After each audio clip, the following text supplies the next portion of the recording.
And we're back. Yep. And we're back. Sorry, everybody. We are. We're very sorry. Um, On multiple levels, I guess. it's whatever. It's whatever. Yeah.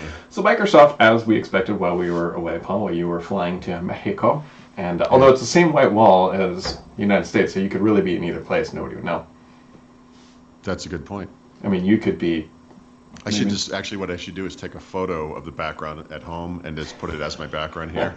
here. It's just I would never actually do it, but I've often thought that. I mean, as far as just writing, not like here on camera, but like I just write and do stuff, and if I didn't say anything, I don't. No one would No one know. would know. Yeah.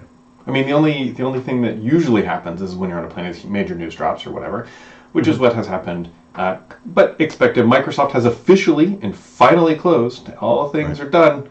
Microsoft is Well, a asterisk, Brad, because the FTC and their brilliant rationale. I yeah. mean, after being thoroughly drubbed by that federal judge for their lack of 1 million pieces of evidence, not a single one of which points to your contention, still going at it, huh? Just adopting the crazy from the CMA and making it go to 10. I mean, good for you guys. Yep. Anyway, yes. Yeah. So Microsoft closed the acquisition, at least as of now. So Microsoft Mhm. now owns Activision and Right. all the studios and everything else, and now the real work honestly begins because up to this point it's primarily just been the legal people, the legal teams, right?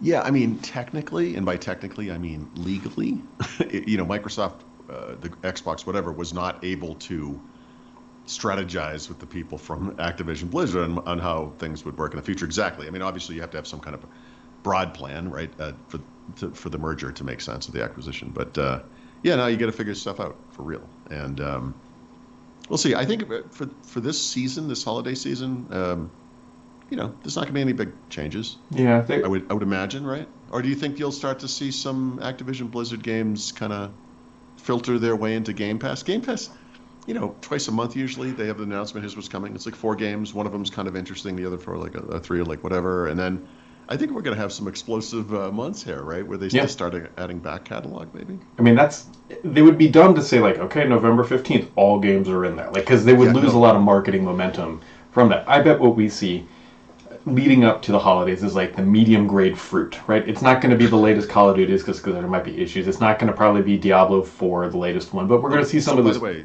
sorry, those two explicitly, we are not going to see. They Yeah, actually came up and said that. So we are not going to see yeah, those. we'll see good games, but not the A grade games. Just to give again, make Game Pass. What Microsoft should do, in my opinion, is kind of Right. exactly what you're hinting on. They need these continuous big hit announcements of games joining the catalog, and now they have a Yes, month to huge month. catalog for that.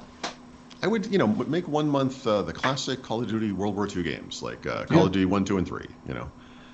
They can't do Modern Warfare Classic right now because they're kind of selling something called Modern Warfare right now. yeah. But someday, and yeah, just go through it all. Just do it, in some measured way. You know.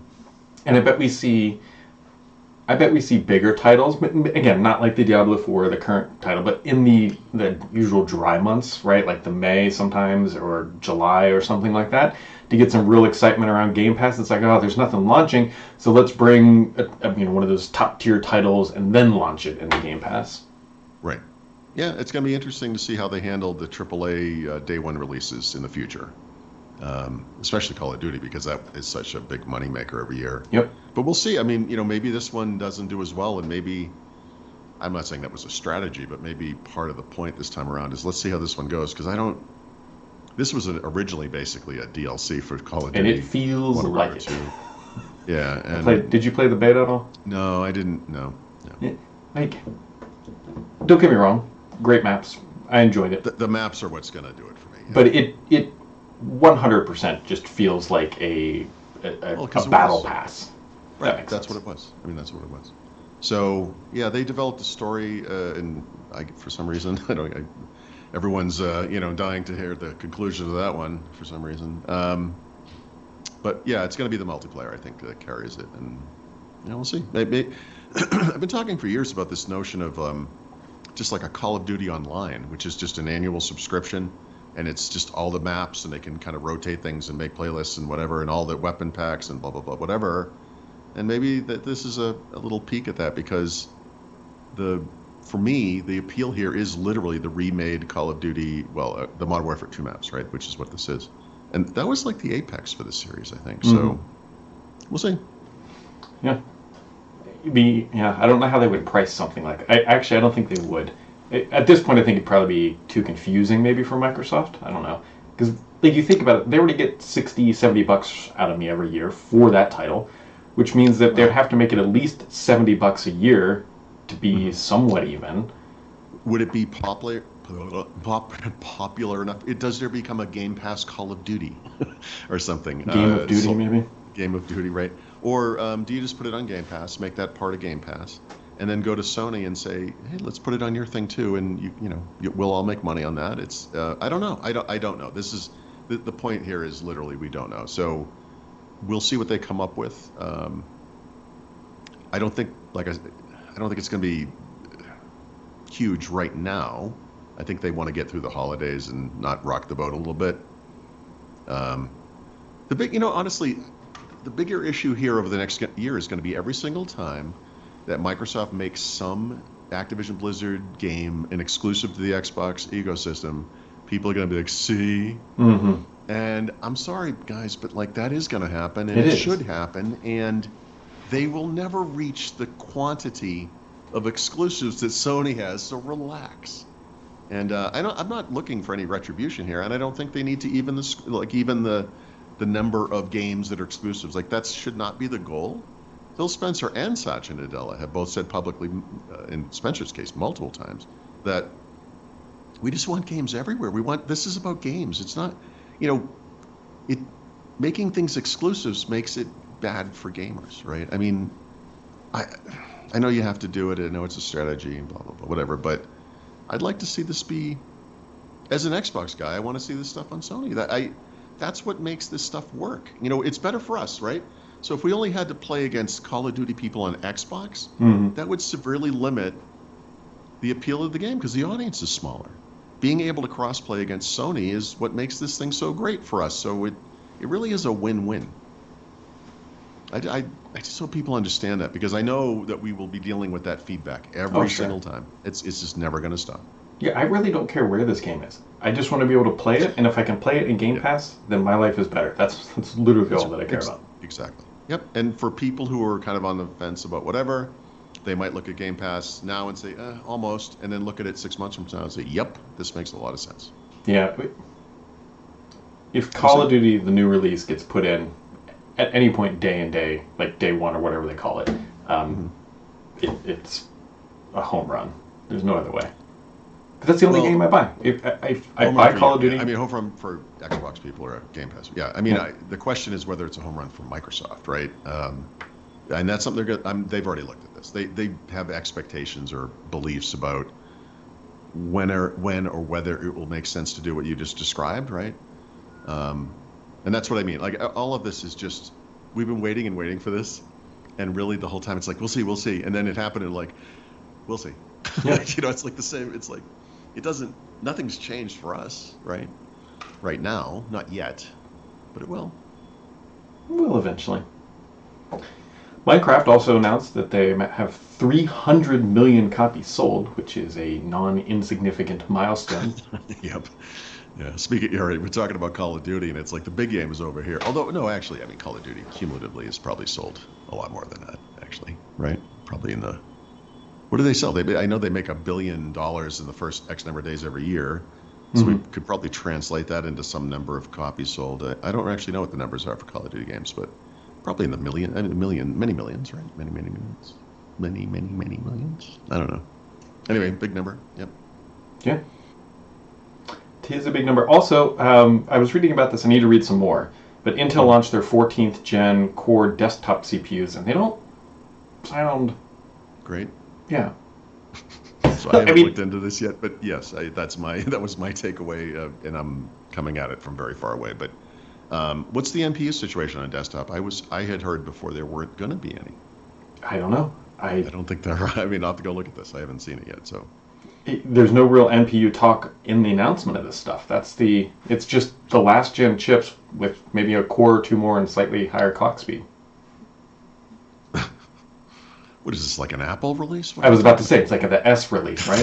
It's an S, yeah, it's an S here for Intel. And the S does not Uh, stand for super. Let's, yeah. Hmm. you know, Interesting. the thing is because, like, I have this gut feeling that when Windows 12 comes out, I'm going to be pooched out with my current desktop, so I need to upgrade to something. And I was kind of waiting for these, and I was going to thinking, like, but what I want to do is build a small form factor, like, i5 box that can sit on my desk. That's what I'm looking to do. Right. And then these came out, and I'm like, maybe I buy a last gen. This is so in the PC space, this is like the central debate right now because there will be an upswing in sales and just Windows 12 or 11, whatever they call it, just because of the natural upgrade cycle of businesses, and we're getting into that point. But that's really, I mean, they need more than that. And the thing is, we haven't seen anything on the AI side that's even that exciting. There hasn't been a single example, like a killer app for AI that would make anyone want to buy a new computer for that thing, right? Everything will get a little bit better, right? And that's nice. And it's great. It's nothing wrong with that. But and I'm not saying this is AI stuff is not real. It is real. I mean, if you look, even stupid stuff like the background removal in Paint it's pretty good. You know, I don't know why it's there, but it's pretty good. I did a background blur in the Photos app as well. Yeah, nice. You know, I mean, I could do that on my phone too, but whatever. It's a nice little thing. But no one's buying a new. I mean, I can do it now on this computer. I don't need AI for that, or a AI chipset and NPU. So what's the upsell here? No one's given one. Not even one. Next week, is it? Or I think it's next week, is the Qualcomm event, where they'll announce, they already pre-announced sort of, or teased the Snapdragon X series, which is the brand they're going with forward. This is the Nuvia stuff, I believe, right? So they're promising, well, I don't know what they're promising. I'm sure they promise things the way year, that they work, is that means those devices don't hit market until a year from now? Well, I'm wondering, this is earlier than that event usually is. And I wonder if, like Intel with the mobile Meteor Lake, they're going a little early because not for the holidays, right? But so for January, bing bang, it comes out, you know, all at once. We'll see.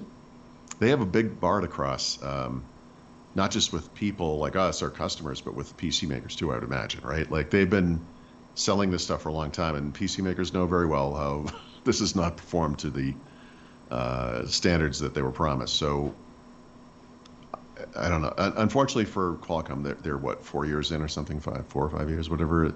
And there isn't a lot to show for it from a PC sales perspective, which is the ultimate goal here. And I feel like if this falls flat, the world is just going to give up on them. It won't matter what happens. What we don't know is how much money Microsoft's shoveling that way for them to keep doing this. This might be profitable for them because Microsoft is literally paying them to do this. So interesting. Okay. All right. That's a fair point. Yeah. But I mean, how much money do they have to throw at these companies? Because it's not just Qualcomm. They have to go after HP and Lenovo. Right. Dell eventually, and Asus and Acer and whoever else eventually. And I don't know. I mean, a bunch of companies came out with this stuff at first, and none of them succeeded. And you don't really hear a lot. Like last year, there was one ThinkPad model that was interesting, and that was literally it the whole year. And this year, I don't think there's been one. I don't think there's been a new one this year, has there? Or maybe the ThinkPad was this past year. I bet there's probably one, but nothing that's been notable that people are snatching up in any sort of volume. No, I mean, look at the number of PCs that get announced typically at CES, right? Dozens and dozens. I mean, maybe hundreds. And one Qualcomm, it's got to be better than that. We'll see. That's the model, the story for everything. We'll see.